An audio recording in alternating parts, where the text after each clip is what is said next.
Hello viewers, কেমন আছেন সবাই? আশা করি সবাই ভালোই আছেন। আজকে আমি আপনাদের দেখাবো কম্পিউটারের সাহায্য কীভাবে ফটোকপি মেশিন দিয়ে স্ক্যান করতে পারেন খুব সহজে। তো চলুন আমরা প্র্যাকটিক্যালি দেখি। তার আগে ছোট্ট একটা রিকোয়েস্ট করি, যদি আপনি আমার চ্যানেলে নতুন এসে থাকেন তাহলে দয়া করে আমার চ্যানেলটা সাবস্ক্রাইব করবেন, পাশে থাকা বেল বাটনটা ক্লিক করে রাখবেন লেটেস্ট ভিডিও সবার আগে পাওয়ার জন্য। আর যারা সাবস্ক্রাইব করেছে তাদের সবাইকে ধন্যবাদ।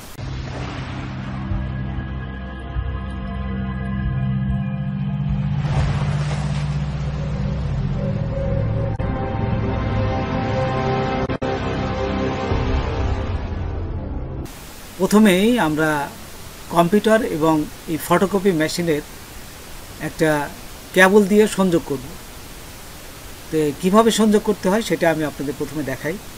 এই দেখুন আমার এই ফটোকপি মেশিন, এইখানে এই পিছন দিকে আপনারা এই একটা কেবল এই যে সংযোগ করবেন, জাস্ট প্রিন্টারের কানেকশনের মতনই।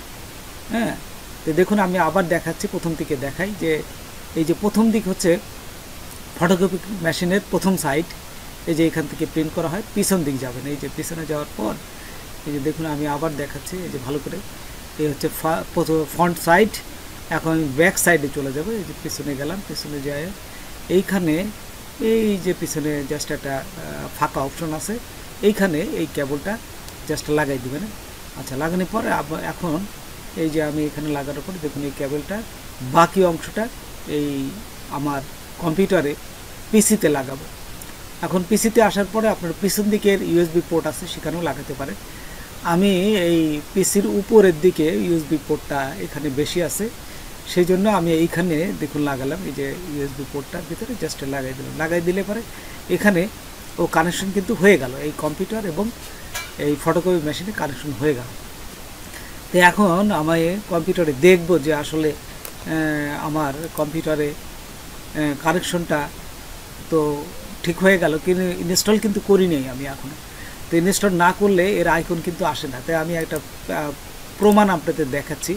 প্রথমে এই যে সার্চ অপশনে যে কন্ট্রোল প্যানেল, এটি লেখার পরে এই যে এখানে কন্ট্রোল প্যানেল আসবে, এখানে ক্লিক করবেন। হ্যাঁ, কন্ট্রোল প্যানেলে ক্লিক করার সাথে সাথেই এখন দেখুন এখানে চলে আসবে এই যে সিস্টেম অ্যান্ড সিকিউরিটি, তারপর এখানে হার্ডওয়্যার অ্যান্ড সাউন্ড, হ্যাঁ, তারপর ডিভাইস অ্যান্ড স্ক্যান। এখানে করার পর দেখুন এইখানে বিভিন্ন আইকন আসছে কম্পিউটারের সাথে যা যা কানেকশন করা হয়েছে, কিন্তু ফটোকপি মেশিনটার কানেকশন কিন্তু করা হয়েছে কি ঠিকই, কিন্তু ইনস্টল করা হয়নি।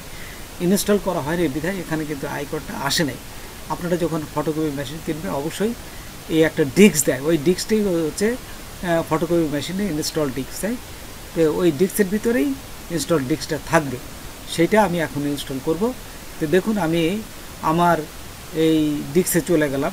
এখন এটা দেখুন, এখন আমি চলে আসলাম আমার এই ফটোকপি মেশিনের যে ডিস্কটা আছে, এই ডিস্কটে ওপেন করে এই যে ফটোকপি মেশিন 2523 ইনস্টল আমি এখানে ইনস্টল করলাম। এই যে ইনস্টল করার সাথে সাথে দেখুন এখানে এই যে আসবে, তারপরে এখানে আপনারা বিভিন্ন অপশনতে ড্রাইভারে যাবেন, ড্রাইভারের থেকে আপনাদের যেটা সেটা নিয়ে এই যে সেট আপে ক্লিক করবেন। হ্যাঁ, সেট আপে ক্লিক করার সাথে সাথেই যেহেতু কানেক্ট করাই আছে সেই জন্য আলটিমেট এখন এটা দেখুন এই যে ইনস্টল হতে থাকবে। হ্যাঁ, এই যে উপরে দেবেন আই অ্যাকসেপ্ট, এইটা ক্লিক করবেন। আই অ্যাকসেপ্ট দি আইটেম, এইটা ক্লিক করে এই যে নেক্সট ক্লিক করবেন। আবার দেখুন ইউএসবি কানেকশন যেহেতু আছে, নেক্সটে করার সাথে সাথে আপনি ও পেয়ে যাবে এবং ইনস্টল হতে থাকবে। তো দেখুন আমি নেক্সট দিলাম।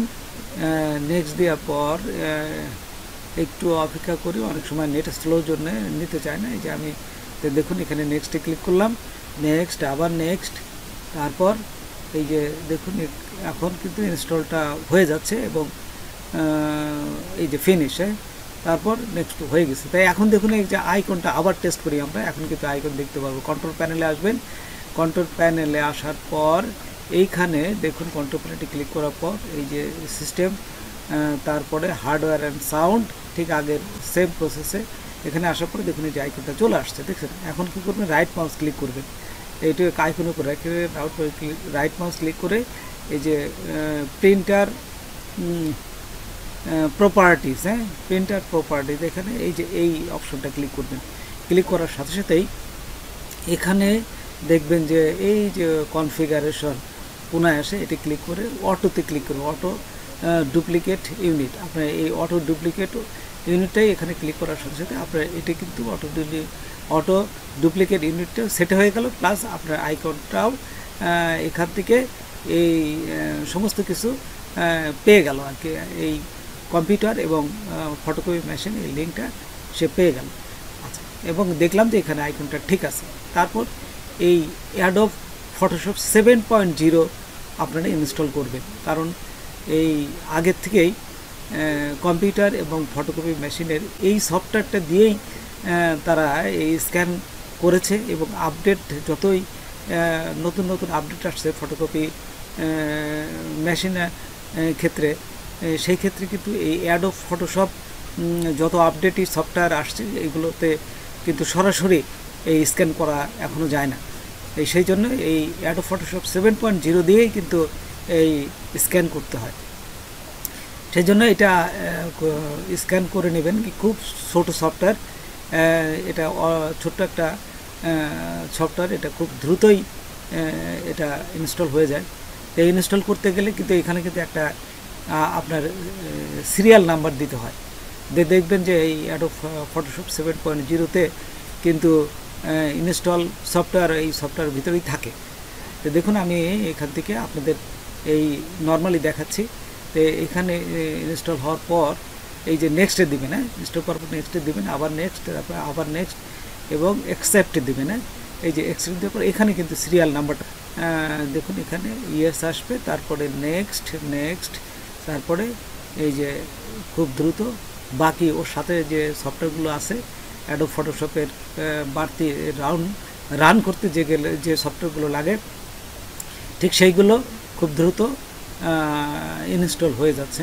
এই খুব দ্রুতই কিন্তু ইনস্টল হয়ে যাচ্ছে। যে দেখুন 100% ইনস্টল হয়ে যাবে। এই যে তারপরে ফিনিশে ক্লিক করলাম, এই যে ফিনিশে ক্লিক করার সাথে সাথেই অ্যাডোব ফটোশপ 7.0 কিন্তু ইনস্টল হয়ে গেছে। তারপরে এই অ্যাডোব ফটোশপ যেটা আমরা একটু আগে ইনস্টল করলাম সেটা ওপেন করবো। এই যে দেখুন অ্যাডোব ফটোশপ 7.0 ওপেন করলাম। তারপর এরকম যাবে, এখানে যে কোনো একটা ফাইল, জাস্ট নিউ একটা ফাইল ওপেন করে নেবেন। জাস্ট ওপেন করে আমি এখান থেকে ফাইল, তারপরে চলে আসবো ইম্পোর্ট, হ্যাঁ, তারপরে স্টুডিও স্ক্যান ড্রাইভ। এই যে ডান পাশে যদি আমি আসি, এখান থেকে দেখুন বিভিন্ন অপশন আছে। জাস্ট এইখান থেকে স্টুডিও 2523 সিরিজ স্ক্যান ড্রাইভার, হ্যাঁ, জাস্ট এখানে ক্লিক করবেন। ক্লিক করার পর আপনার এরকম আসবে।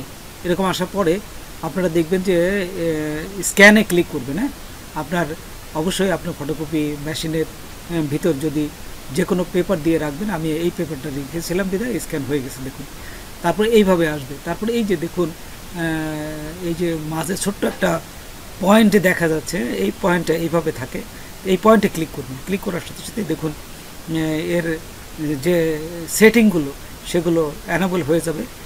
এখন এই সেটিংগুলো থেকে রেজুলেশন কত দিবেন, তারপরে এই যে দেখুন অরিজিনাল মুড কোনটা এবং কালার কোনটা দিবেন, সব কিছু এখানে আছে। তো দেখুন এই কালার অনেকের কিন্তু সাদা কালো আসে, অনেকে স্ক্যান করার সময় প্রথমে সাদা কালো আসে, কারণ এখানে এই যে কালার আছে এই কালারটা তার দেওয়া থাকে না, গ্রে দেওয়া থাকে, সেই জন্য এই সাদা কালো আসে। আপনারা অবশ্যই কালার দিবেন, কালার দেওয়ার সাথে সাথে কিন্তু এটা কালার হয়ে যাবে। তারপর আরও যে অপশনগুলো আছে এখানে সবগুলো আপনারা চেক করে দেখতে পারবেন। আমি জানি এগুলো তেমন কঠিন কিছু না, আপনারা সব কিছু দেখতে পারবেন। আর স্ক্যান করলে আপনারা অন্য কোনো পেজ যদি আবার স্ক্যান করতে চান তাহলে স্ক্যান করতে পারেন। হ্যাঁ, তো এইভাবেই মূলত স্ক্যান করা যায়। আমি ফুল প্রসেসটাই দেখালাম। তো বন্ধুরা আজকে পর্যন্তই, নতুন কোনো ভিডিও নিয়ে আবার আপনাদের সাথে হাজির হব। যদি আমার ভিডিওটা আপনাদের ভালো লাগে বা কোনো উপকার আসতে অবশ্যই সাবস্ক্রাইব করবেন, আর একজন বন্ধু হলে শেয়ার করবেন। ধন্যবাদ সবাইকে, আল্লাহ হাফেজ।